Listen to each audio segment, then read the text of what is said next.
And here we go.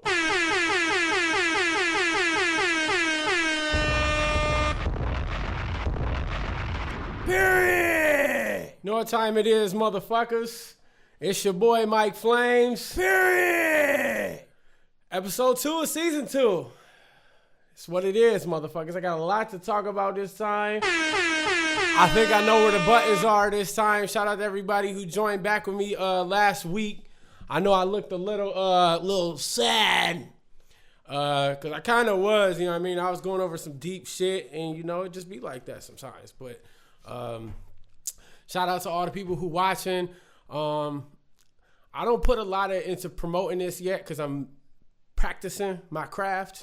But I don't mind people watching me practice. So I'm always open to constructive criticism as long as you're open to me telling you fuck what you talking about. You know what I mean? Straight like that. So it's been an interesting week. Hold on, let me make sure, man. Get fresh real quick. Hold on, something you might not never know about. Did I get it? You get it? Man, you gotta tell me, man. You're like, man, he had that lint on his shoulder the whole episode. I seen it. He wiped himself 5 times and didn't get it. Yeah, something y'all might not never know about. Which one's my main again? This one or this one? This one, okay. Episode 2, let's get it popping. So, it's been an interesting week since I put the last episode up. My cameraman promised y'all it's going to be up by Sunday. He had it up by Tuesday, you know what I'm saying? Shout out to that, man. Cause nope. You blew it. There it is. Yeah. Let my guts go. Yeah, but it is what it is, man. It's cool. We're gonna try to get this one up pretty quick because a lot of shit happened. As soon as I motherfucking did that episode, the internet breaks with like fucking 10 different fucking stories. I'm like, God damn, man. Gotta keep up. So first things first, it's only been a week, but I feel like I gotta just reiterate what everybody already knows. Eminem dropped a surprise album last Friday called Kamikaze. Shout out to the boy M. He was throwing shots at a lot of rappers, but most importantly, well, at least it seems that way the way people talking, he threw shots at MGK and threw shots at Joe Budden. So people have been talking a lot about that this week. 3 days later, after he dropped that, by the way, the album's fire. I like it. Revival. Let me not get too fast. I've just been talking about this all fucking week, so it's kind of like I'm tired of talking about it, but I'm gonna slow it down. Yeah. So the album was dope. I liked it. You know what I mean? It showed his hunger, his competitive spirit, and he also did what he did. As far as experimenting on, you know, newer style of rapping and newer style of beats, more modern, I guess you could say, trap style shit. A lot of people were giving him shit for that, saying he was trying to sound like other people. I seen the people who don't really care for M talking about that. Like, oh yeah, he trying to sound like everybody else.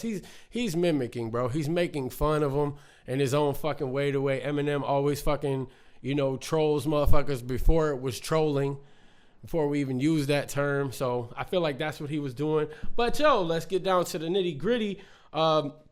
He dissed MGK for like a whole fucking verse on the song Not Alike with Royce. Shout out Royce 5'9", one of my favorite MCs, you know what I mean? Shout out Royce. Royce didn't say shit about MGK, but Eminem, boy, he had a couple things to say.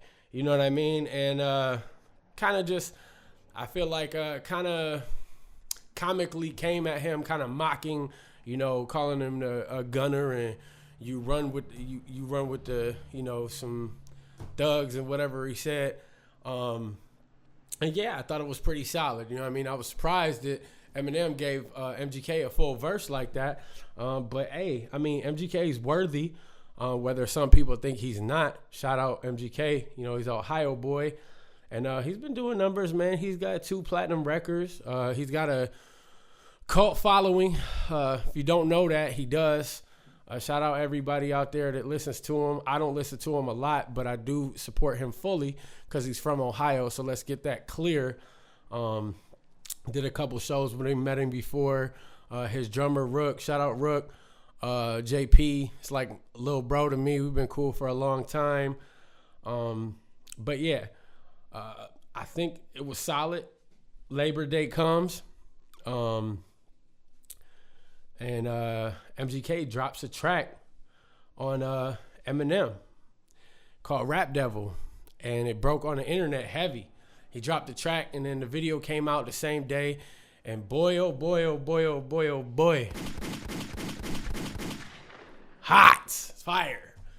I'm not gonna be like, oh my god, it's the dopest thing I've ever heard. MGK is the best. Not doing that like some of y'all is doing. It's not what I'm saying, but it was solid as fuck. It's a solid punch right in the motherfucking mitt. You know what I mean?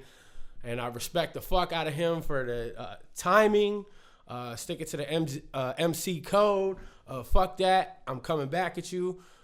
He had lots of good lines in there. I don't think he really had too many good punchlines. They was one-liners. They was more so real.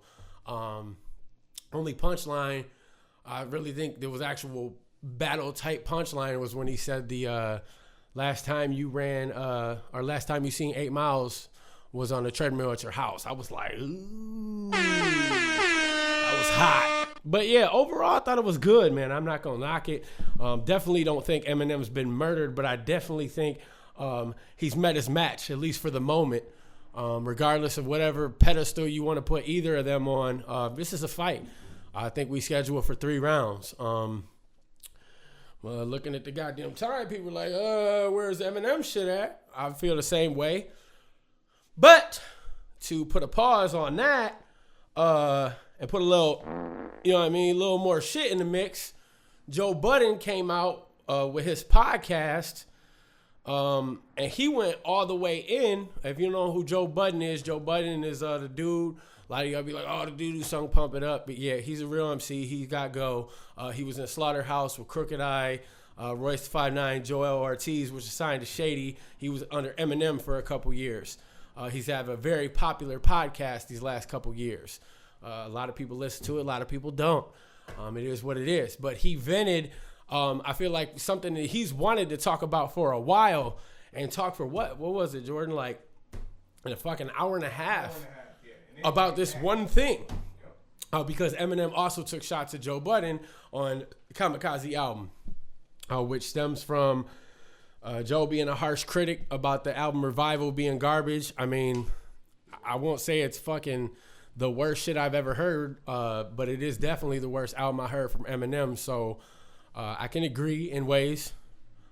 He's still my personal all-time favorite. I wouldn't say he's the greatest rapper of all time, you know, because I have 2 lists. I don't know about y'all, but I have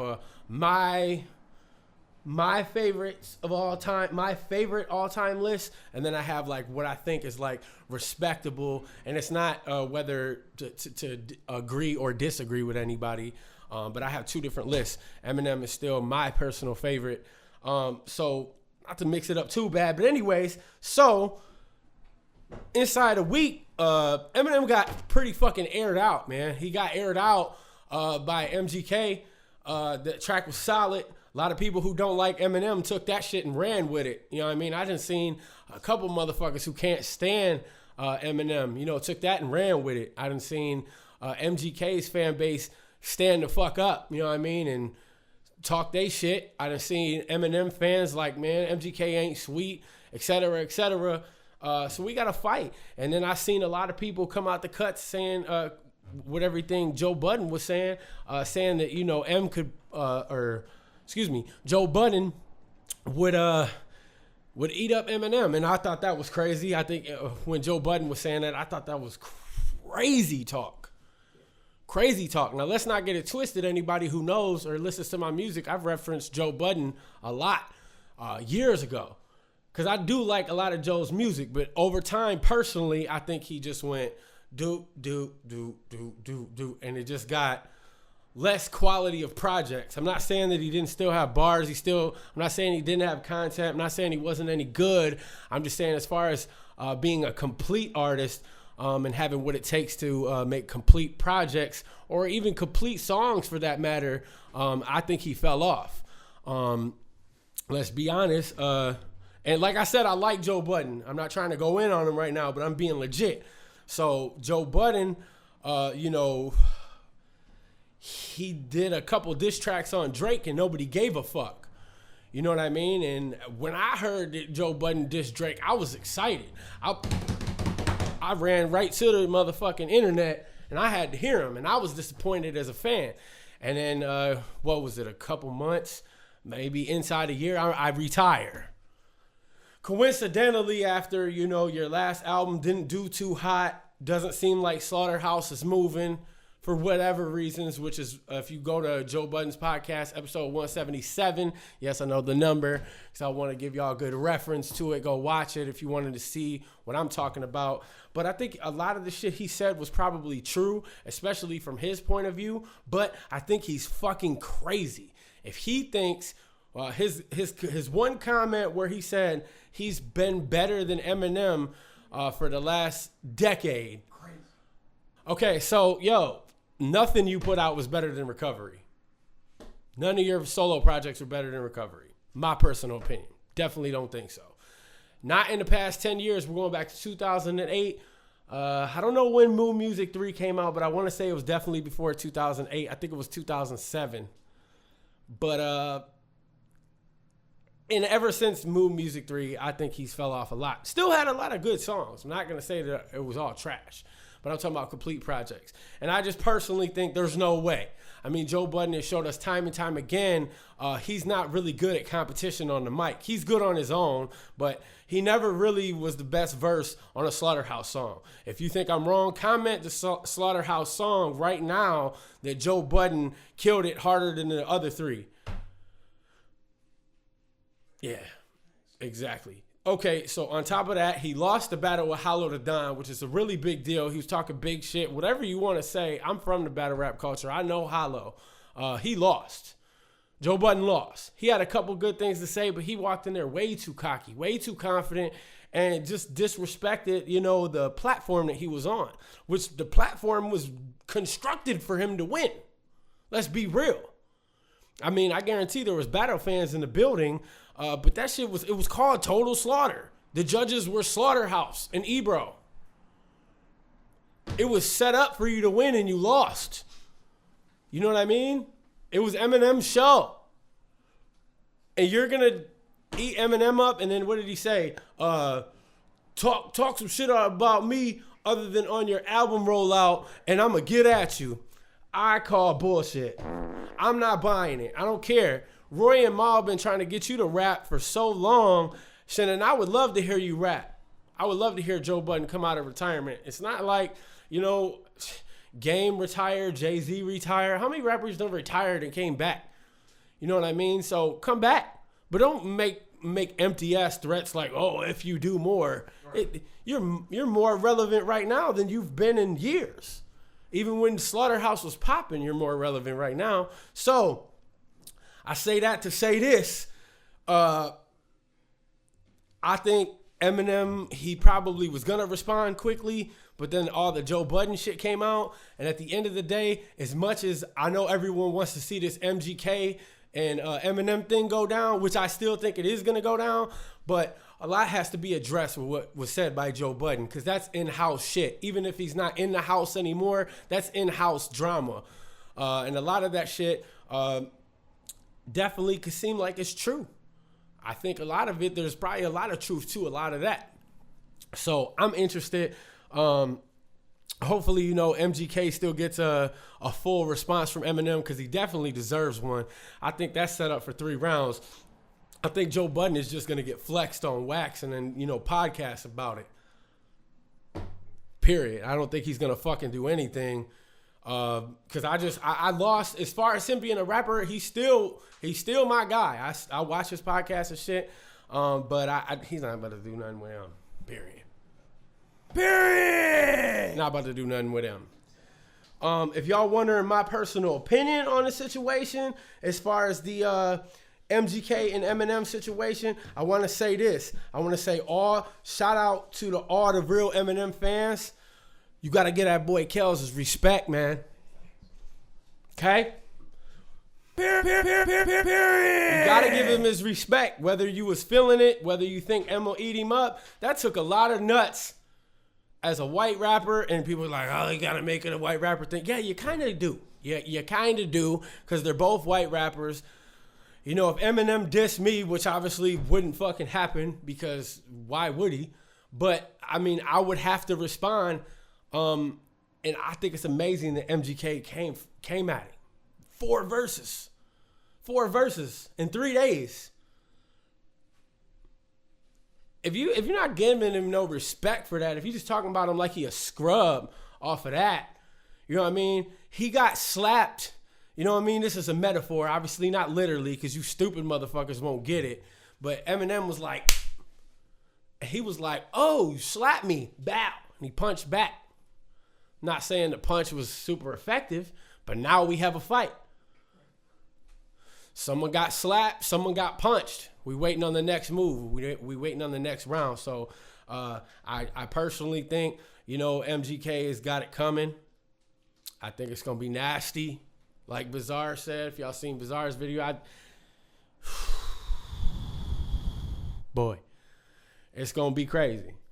But I think we set up for 3 rounds. I think Kels can come back again. You know what I mean? As long as whatever Eminem's coming out with isn't like, you know, reputation killer.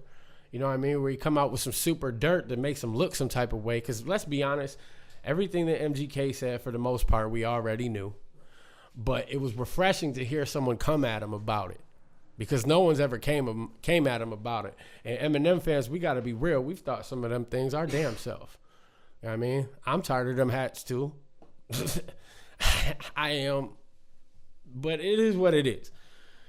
Moving forward, and just to wrap that up, Joe Budden can't see M, and we set up for 3 rounds with Eminem and MGK. Who knows when Eminem's going to come back? I seen people posting about Eminem was playing Pac-Man, and MGK's got Pac-Man tattoos. It's like, man, you don't know that fucking means anything.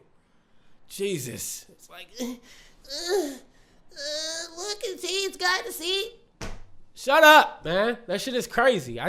Maybe it's true. Maybe it is. But I just think it's a super reach, man. Mr. Porter said he's definitely got something coming out, so we're going to see. Let's move it forward. Let's talk about this Nike situation with Colin Kaepernick. You going to talk about that? Yes, I am. Period. So, the Just Do It campaign, Nike elected to put Colin Kaepernick as the face of it. Lots of people have problems with that, including y'all favorite president, Donald Trump. He even made his own personal meme out of it. Cool. It's cool that you're fucking worried about what Nike's doing when Flint still has fucked up water. And people still don't have fucking health insurance. And there's a lot more important shit for Donald Trump should be fucking dealing with other than fucking issues with entertainment. But that's a whole nother thing. See, what I seen is this. Nike's always, and I'm sure y'all have already heard this, but Nike's always stood by their controversial people, you know? They've always stood by them. So I think it's awesome. And I think the message is good. I think it's a great ad campaign for them. That's their decision to take a loss. They're going to take a loss. And that has nothing to do with whether I respect it or don't. It's going to happen. But let's just talk about how weird that is. Seeing motherfuckers burning their Nike shit. It's like, all right, man.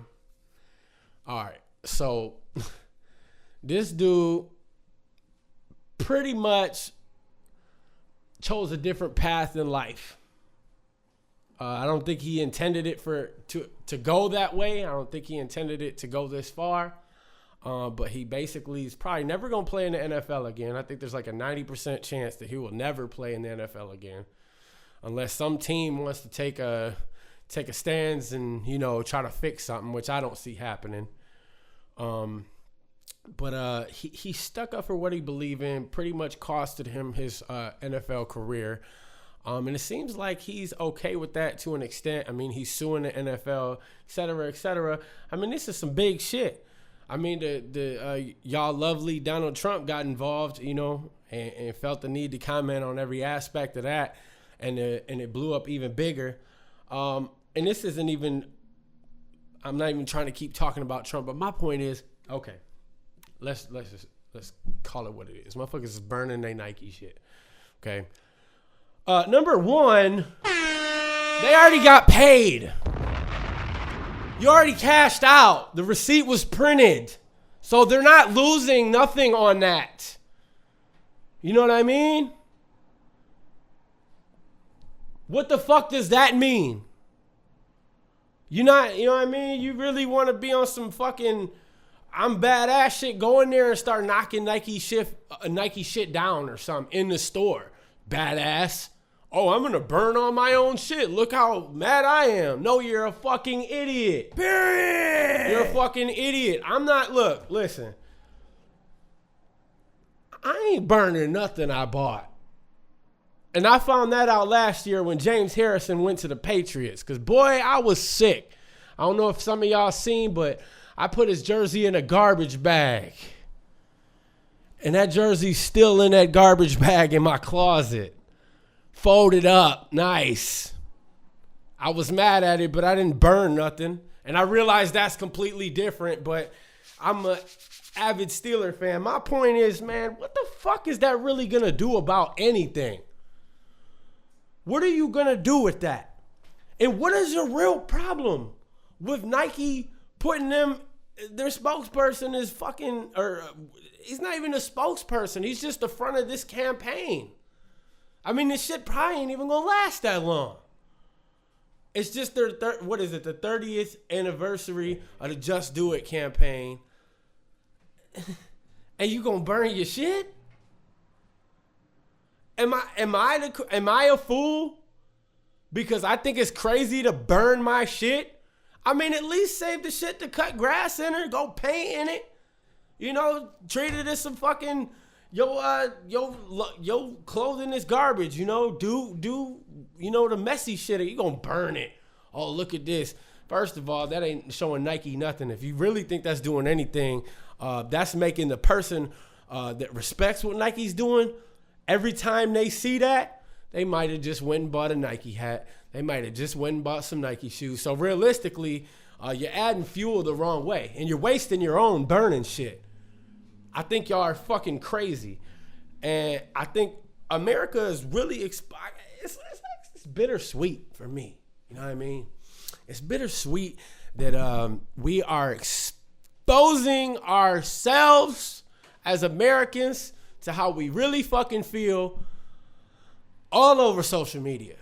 All this shit is being exposed. I mean, it's right in front of you. If you're a rational person at all, I mean, you really that mad? I don't know. Maybe it's because I never was rich. I don't know. But to burn my own shit that I spent money on? Like, if I was really mad, I'd go burn something down. And I hope nobody does that, but you're not doing nothing burning shit that you already paid for. Go in the store and go buy another brand. Show them that if that's how you feel. But realistically, shit, I'm probably going to be all Nike for the next 6 months. I mean, the NFL jerseys got Nike on them.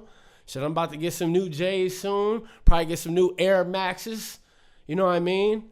A couple t-shirts. Shit, I'm fucking with it. I think that's ballsy of Nike. I think it's easier to do what the mass majority accepts. I've always been a standout. And I like that they're siding, well, maybe I wouldn't even say that they're siding with him, but just at least standing behind his, what he's choosing to do for himself. And I think that that's bold. So salute to Nike. So I wake up this morning and I'm like, not today. Not today does Cardi B have a knot on her forehead. Not today. Yeah. Seen this picture posted right here, Jordan. Put the picture somewhere. Whoo! Look like a chicken nugget on her shit, don't it? Boy. So I guess what had happened was The Nicki Minaj versus Cardi B chapter has took a mighty turn. Period. And Cardi B said, fuck all that. Tired of that. You know, all them fucking white people were pissed that them hip hoppers are in there fucking up Fashion Week. Throwing Cardi in there, throwing shoes and shit like she back in the strip club. I feel her. Let me read this tweet. Oh, it wasn't a tweet. It was on Cardi's Instagram. Hold on, let me tell the situation real quick. My bad if you don't know what the fuck is going on with these ladies. Nicki it's been an ongoing feud with Cardi. And I guess Nicki's been shading her a lot. I mean, everybody knows what the fuck is going on. If I really got to explain it to you, you're probably watching the wrong fucking show. This is a hip-hop-esque podcast. Anyways, apparently Nicki Minaj said something about Cardi. I was trying to find where it was. I think it was on Nicki's Queen radio show or something. I couldn't find it. So if you know what it is, comment below. I'm about to start getting y'all helping me out because I couldn't find it. But apparently Nicki said something about Cardi's child. Cardi was like, fuck that. Fashion Week came up. And Cardi came at her. You know what I mean? She's ratchet. She said, I ain't no bitch. And you ain't about to be talking about my child. And I respect the fuck out of that for real. So security all around. You know these girls is never going to be able to duke it out unless they accidentally end up in a studio together or something, which will never fucking happen. But anyways, shit popped off. You know what I mean? And yeah. I played a little video right here.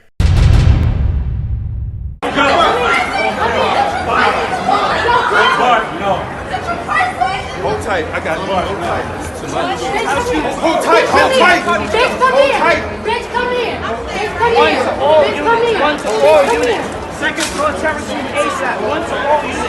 Second. You got him? Yeah, I got it. Stay tight.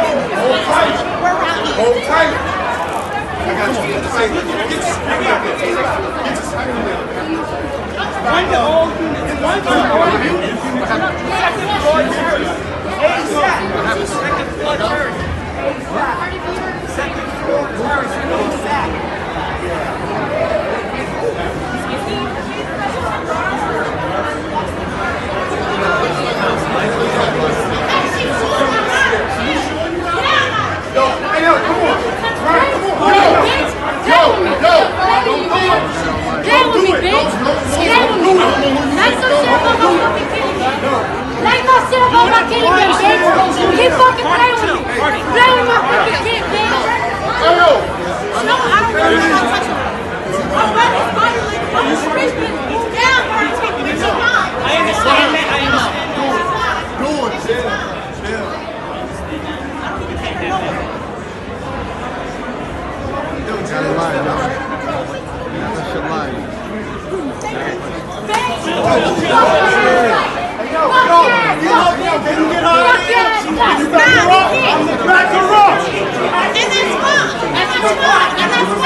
You need to fucking stop!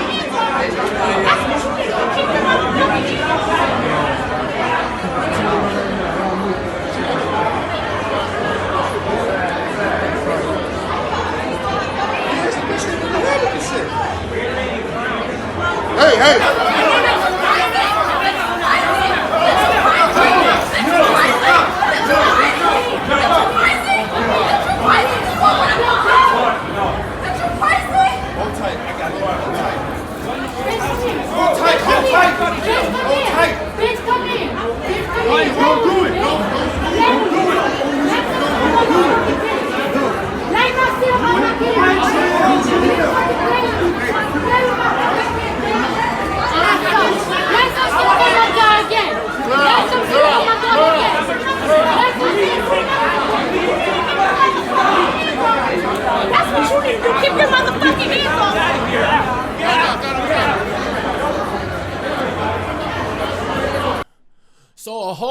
bunch of circling around security, but Cardi was trying to get through there, and she threw a shoe. And what I read is a security guard got Cardi with an elbow or something, and that's how she got a chicken nugget on her forehead. Put that picture back up. That shit's funny, man. That shit sucks. I felt her, though. Fuck it. Who cares? You ain't never got a bump on your head. Man, who cares? It don't mean nothing. I ain't shading Cardi. But she posts this on Instagram. She said, I've let a lot of shit slide. I let you sneak diss me. I let you lie on me. I let you attempt to stop my bags and fuck up the way I eat. You threatened other artists in the industry, told them if they work with me, you'll stop fucking with them. I let you talk big shit about me. I addressed you once in person. I addressed you a second time in person. And every time you copped a plea. But when you mention my child, you choose to like comments about me as a mother, make comments about my abilities to take care of my daughter is when all bets are fucking off. I've worked too hard and come too far to let anybody fuck with my success. Bitches talk all that shit in they raps, but in real life, they pussy. This shit is really for entertainment. Felt her? I mean, damn. I know y'all was talking about Nicki last week, you know, giving her a lot of love. And I still got love for Nicki, but man, dude, she's really doing a lot of shit. You know what I mean? It just seems like, and maybe she's not, but the media is definitely twisting and turning it. And she's not really saying the best things to, you know, defend herself. And that doesn't look good if she, you know, is talking about her kid. And that whole thing was a mess. But, yeah, I wonder if Cardi going to drop a track on her or something. I'd be tight. I think that'd be good for the game right now. But I don't really know what to say about it. I was just reporting on the chicken nugget on Cardi's head and the shoe that had got thrown. Hopefully this shit can just remain, you know, nobody getting hurt or at least result in some bars. You know what I mean? Some Cardi written bars, by the way. Everyone knows she's got a ghostwriter from time to time, but I'd like it to come right for her. That'd be dope. Yeah. Oops. Spark up type. So, not today. That segment was called Not Today, Cardi. Maybe another time. Hopefully you get your shot in. I don't mind that. She's talking about your kids. You got to get it how you live. And everybody knows Cardi doesn't live a ratchet life. It's pretty clear. Okay, so where we at? 37 minutes. Some good shit. Okay, so let's go skip to NFL's back. I was talking about that last week, but the season officially started on Friday. The Eagles beat the Falcons, and NFL's back. One of the top stories is Le'Veon Bell is not going to be playing this Sunday versus Steelers. Let's ask a Steelers fan what he thinks about it. Whack. I think it's whack. I think it sucks. I think they should have paid him. I think, you know, I wish there was a way that it can make it work. I don't like talking about the man's money, but the players was talking shit, were speaking their mind because it seems like they felt like he was going to be there and isn't there. So, yeah. I don't know what's going to happen with Le'Veon, but it definitely looks like he's not playing in week 1. And, yeah, that's really all I'm going to talk about in the NFL because I got a lot of hip-hop shit going on. But Le'Veon, if somehow, some way you can hear this, dog, fuck all them other Steeler fans to be hating. I ain't one of those. Figure it out, homie. I want to see you retire a Steeler. That'd be dope. So, kind of hesitating to talk about this, but I'm just going to go ahead and get into it. Mac Miller overdosed yesterday and passes away at the age of 26. Very sad. So many ways I could go about talking about this. First thing that I'm going to say is if you listen to his music, I'm not going to act like I'm not going to do that and act like I'm a huge Mac Miller fan, but I've definitely listened to a lot of his shit over the years, and I think every album he's came out with, I at least liked a couple tracks. I've always spun them when they came out. because I always thought he was a real MC. I thought he spit well. You know what I mean? He had that little weird snot nose delivery. You know, always kind of sounded like he needed to blow his nose, or he had a lot of spit in his cheeks. You know what I mean? I don't know what it was, but, you know, that was Mac. And I seen,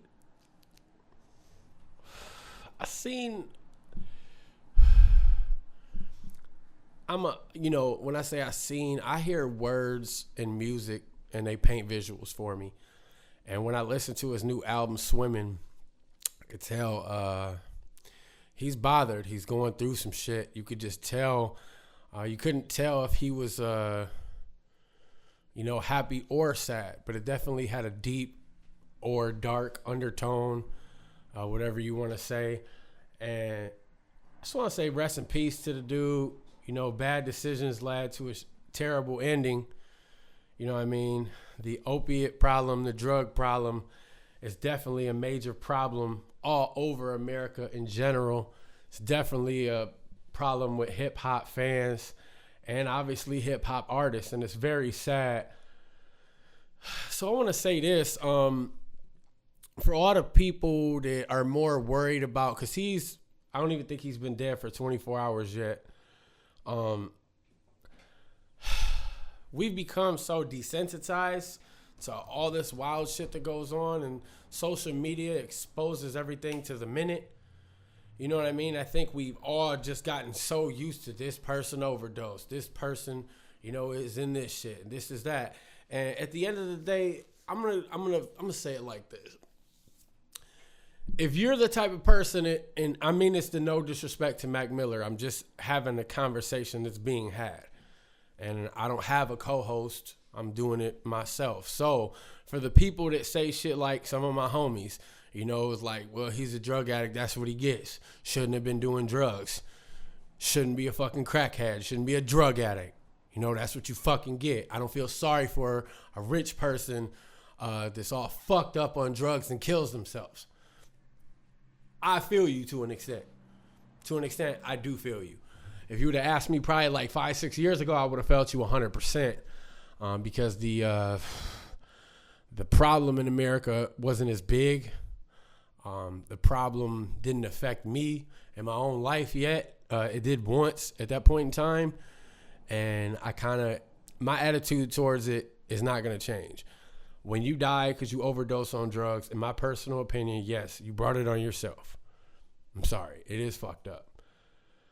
Bad decisions lead to bad endings, you know what I mean? And nothing good is going to come from too much of anything, especially drugs, especially when you know the consequences and you know it's fucking with you. But sometimes people get too far in a hole and they can't even see their way out of it anymore for whatever reason. How I feel about it personally, and the people who feel that way, and I got to be very careful with my words because I'm definitely not trying to disrespect Mac Miller or his legacy or his music or his fans or his family or his friends. But I will say this. I don't necessarily feel so bad for Mac Miller. I feel bad for the same people that I just said that to, his fans, his friends, and his family, because what happens is when a person becomes so consumed with their own problems and their own issues and everything that they're going on in their head, and they allow themselves to get that far downhill, and then it, you know, it has that terrible ending. What happens is you leave a lot of people behind hurt. You leave a lot of people behind scarred, and you change lives. You know, you was already the type of person to change a lot of people's lives. Didn't really change my life, but definitely fucked with some of Mac's shit. I remember when he was on Prime, the first one, on a track with Ab Soul and fucking Mac Miller and Royce 5'9", DJ Premier. I fucking banged that song like every fucking day. Son, that was my shit.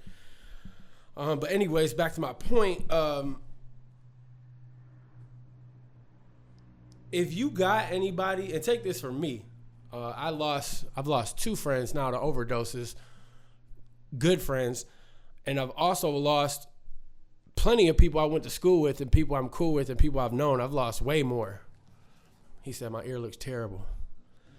So I had to put the headphone back on. But if you do have somebody like that around you and they haven't took it to the absolute extreme yet, to the point where you have to cut them off, if you still have it to where you just don't like the person that they become and you can't stand them and it makes you sick, but they haven't like stolen from you or done anything super crazy to you yet directly, see what you can do about trying to help them. Just see. Because I have some regrets, you know, about shit that I let slide and the shit that I have regrets. I definitely always spoke on it, but you always, just like little shit, man. We shouldn't be, not to get all fucking super, deep, but when we let each other drive super trashed home, shit like that, you just gotta be careful of the people around you, you know what I mean? And at least try to help. Don't just talk shit. You know what I mean? And I'm not saying this to fucking stick up for Mac Miller or any of these motherfuckers, man. I'm saying this as a person that's cool with a person who has that type of problem. See what you could do about helping them out. See what you could do. Because when they're gone, there's nothing you can do. You can just deal with it. And history of my life has proven once it happens, I won't get too deep, but damn, I wish I would have, did more, and I definitely, in my own ways, alienated myself from people like that. People who I've known have them problems. Even my friends kind of like, man, I don't know if I want you around because I don't know if you're going to steal my shit.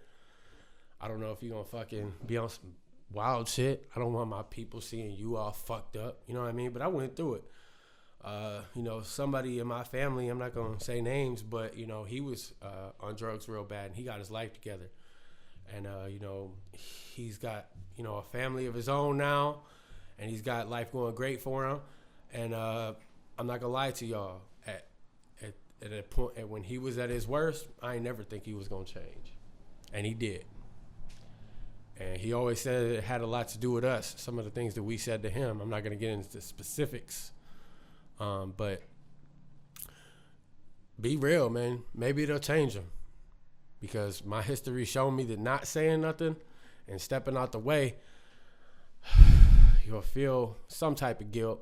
I'm not going to hold myself accountable. I definitely feel some type of guilt. And that's my piece on, the whole Mac Miller situation, because it's sad.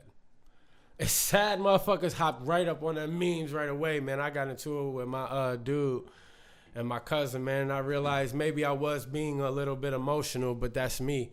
Because I have a soft place for death in general over the years. I feel so bad for Mac Miller, just in general, man. Just people dying is, people are precious, you know what I mean? And people like him are one of a kind, and it sucks that it comes down to that. It sucks that his people got to deal with that. His friends got to deal with that. And that's really not our problem. But I do think it's something that we can all learn from, whether we like Mac Miller or not. And I'm sure that he would like that. Something good could come out of this very unfortunate ending. I seen something pop on my phone saying Ariana Grande had to suspended or blocked comments on her IG because so many people were coming at her, blaming her for, Mac Miller. If you don't know, they were together for like some years. I think it was a couple years. I don't fucking know. I don't pay super attention to the relationship shit. But I know at some time, people was blaming her. And you'll be surprised when shit like that happens, how you might be the one end up getting blamed. I'm not saying that I don't know them, so I have no comment on that whole situation. I know they're broke up. I know she moved on. People are going to have their own opinions about it. I would say just try to give things time before you come at people crazy after a death too, because we're all upset and we're all emotional. We are going to say shit that we don't mean or shit that we had no idea were going to come out of our mouth, whether we meant it or not, because it might be how we felt. My point is, though, just be careful on some of the things you say to people. You know what I mean? Because I'm sure she feels terrible. I'd feel terrible if any of my exes died. I don't want them back. I don't want nothing to fucking do with them on a close level. But I'd feel terrible if something happened like that to them because I'm human. And I'm sure she's having her own emotions with it. And I just think it's disgusting, You know what I mean? When you get involved on that level, that's where social media is the super double-edged sword with the, sharp other side. Because she shouldn't have to deal with that. Nobody should have to deal with that. And if we could I'm just trying to learn lessons. I'm trying to learn y'all something, from a bad thing. If these bad things that happen in life, if you don't learn from them, fuck is you doing, B? Period. You know what I mean? Try to lighten the mood a little bit, but rest in peace, Mac Miller, man. Like I said, if you got any homies that you cool with, but maybe you just ain't fucking with them right now because they got a drug problem, see how maybe you can help them, man. Call them, man. Go over there, handle it how you handle it. Face their problem with them if you care about them. Because when, something happens to them, you got to face it without them. So, yeah, that's pretty much where I'm at for this episode. I'm trying to think if there was anything else. Is there anything else? This shit is super on the fly, dog. Like, super on the fly. Like, I make a quick list, and I just speak my opinion. Huh? Yeah, I went through it pretty quick. But that's cool, man. I try to, keep less us. Last week, what I kept saying, know what I'm saying? I was a little too blowed, and I was also in my head that day. So I'm trying to keep it, you know what I mean? Keep you alert. Subscribe to my YouTube channel. Press subscribe because people are always like, yo, send me the episode when it comes out. Or you could subscribe to my YouTube channel, and as soon as I post an episode, it'll pop up on your shit and then you can watch the shit. You can share the shit, and please comment. Even if you got fucked up shit to say, I welcome it. You know what I mean? If it's just straight hater shit, you lame. But if you have some constructive criticism or want to critique me or, say you said this wrong or whatever, go ahead, man. Feel free. Engage in it. This is the Mike Flame Show, episode 2. Share my shit. Subscribe to the channel. We out. Period.